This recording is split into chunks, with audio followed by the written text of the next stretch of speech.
What if everything you thought you knew about attraction was filtered through a cultural lens so specific, so invisible, that you didn't even know it was there? There's a moment many people have experienced. You meet someone. The chemistry feels undeniable. But somehow, every conversation ends in confusion. Every signal gets misread. And what started as something electric slowly dissolves into frustration. Not because the attraction wasn't real, but because the SCO code was never understood. Today, we're going to break that code.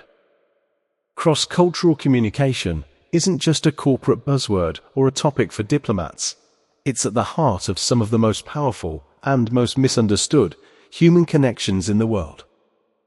And when it comes to Russian communication culture specifically, there's a depth, a complexity, and a richness that most people from Western backgrounds have never been taught to read. By the end of this video, you'll understand not just how Russians communicate, but why they communicate that way. You'll understand what silence means, what directness actually signals, and how, once you understand these invisible rules, genuine attraction and deep connection become far more achievable. Stay with this until the end, because the final insight rewrites everything you think you know about emotional openness. Let's start with the most misunderstood element of Russian communication: silence. In many Western social contexts, silence is awkward. It needs to be filled. The moment a pause stretches beyond a few seconds, someone rushes to speak, to joke, to break the tension. Silence, in those cultures, signals discomfort. In Russian social culture, silence is something else entirely. It's contemplative. It's respectful. It says, "I'm taking what you said seriously enough to think before I respond." No? Imagine sitting across from someone you've just met. You say something meaningful, and instead of immediately responding with a quip or a pivot, they just pause. They look at you, they think, then they answer. For someone unaware of this cultural norm, that pause might feel cold, off-putting, even rude. But for someone who understands it, it feels rare, deeply respectful, and quietly attractive. Here's the real insight. In high-context communication cultures, and Russia is one of them, what is not said is often just as loaded as what is. The pauses, the glances, the minimal responses, these carry enormous weight. Learning to read them is learning a second language within a language. And this brings us to something even more counterintuitive. One of the most common misreadings of Russian communication style in cross-cultural encounters is this: directness gets mistaken for hostility. If you ask a Russian person whether they like your idea and they say flatly, "No, I don't think it works," many people from cultures that prize social softening would feel stung. They'd read that as rudeness, as a rejection not just of the idea, but of them. But that's a misread. Russian communication culture has a long tradition of intellectual honesty. There's a word in Russian, skaringnost, krenost, which translates roughly as sincerity or genuineness. It's held in very high cultural esteem. To soften a truth unnecessarily is not seen as kindness. It can be seen as disrespect, as treating someone like they can't handle reality. This is where attraction dynamics become fascinating. When someone who values authenticity encounters someone from a culture that layers everything in diplomatic cushioning, one of two things happens. They either find the softness charming, or they find it exhausting. But when genuine directness meets genuine directness, there's an almost chemical recognition, a sense of, finally, someone I don't have to decode. The takeaway? Don't mistake Russian directness for aggression. Receive it as a form of respect. And if you want to be genuinely attractive to someone with this communication style, drop the performance, say what you mean. But here's where it gets really interesting. Russian social culture is often described as having two distinct layers. The outer layer, what you see in public, in first meetings, in professional settings, can appear reserved, formal, even guarded. Smiling at strangers isn't automatic. Warmth isn't performed for the sake of social comfort. But the inner layer, What you experience once trust has been built is extraordinarily warm, generous, and deeply emotionally engaged. This dual-layer dynamic has a profound implication for attraction and relationships. Many people encounter the outer layer and make a decisive judgment. They conclude, this person is cold, this culture is cold, and they stop there.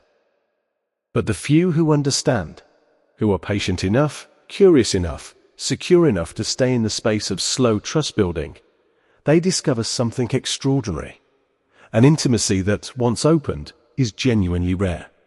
The kind where people show up fully, without performance, without mask. Think of it like a safe. It takes more effort to open, but what's inside is real. Not curated for public consumption, not optimized for social approval, just real. And there is nothing more fundamentally attractive than that. Now, here's the twist that most people don't expect, and that changes the entire frame.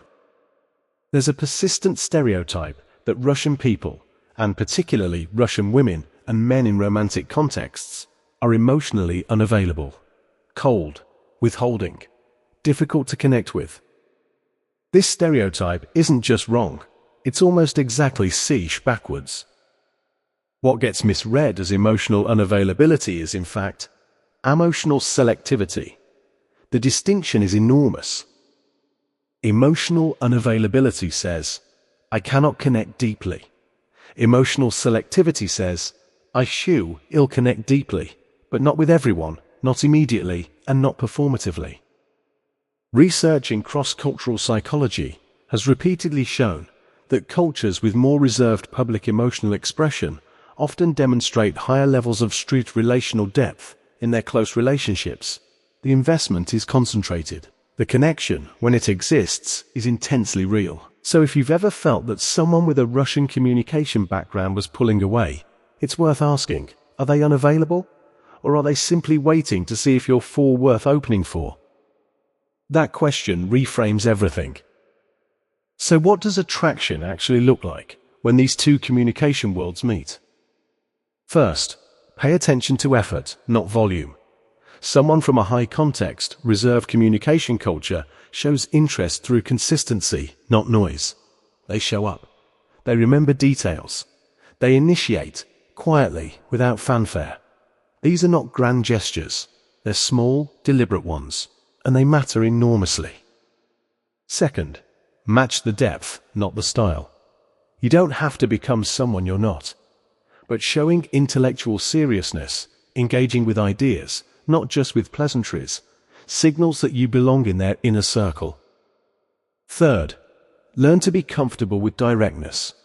When someone tells you something honestly, even something critical, try to receive it without defensiveness. The ability to handle real honesty is itself powerfully attractive in this cultural context. And fourth, perhaps most importantly, respect the pace of trust. Don't mistake the timeline for lack of interest. The slower build is not a warning sign, it's an investment strategy, and the relationships built on that foundation tend to last. Here's the deepest truth in all of this, the thing that changes everything once you really absorb it. Cultural communication styles are not just habits or traditions, they're entire philosophies of connection. They encode what a culture believes about trust, about vulnerability, about what human beings owe each other in relationship. When you take the time to understand another culture's communication philosophy, not just their words, but their logic of relating snack, something profound happens. You stop seeing difference as obstacle. You start seeing it as depth. And in the space of that understanding, something rare becomes possible. Connection that doesn't just survive cultural difference, it's a soar enriched by it. Two people, shaped by different worlds, who choose to understand each other's language of connection, not just linguistically, but emotionally, philosophically. That is one of the most sophisticated and rewarding forms of human relationship that exists. Cross-cultural attraction, at its highest level, isn't about novelty. It's about the willingness to look beneath the surface of another human being and find something that neither of you could have found alone. We live in a world that rewards speed. Quick reads, fast judgments, instant connections. But some of the most profound human experiences require something different. They require patience, curiosity, the humility to know that your cultural frame is not the only frame. If this video opened one new lens for how you see communication and connection, across cultures, across worlds, then it has done what it was meant to do. If you found this valuable, share it with someone who loves understanding people on a deeper level. Subscribe if you want more content that goes beneath the surface. And drop a comment below, I'd love to know. Have you ever experienced a cross-cultural connection that changed how you see relationships? The next video continues this conversation in a direction that might surprise you.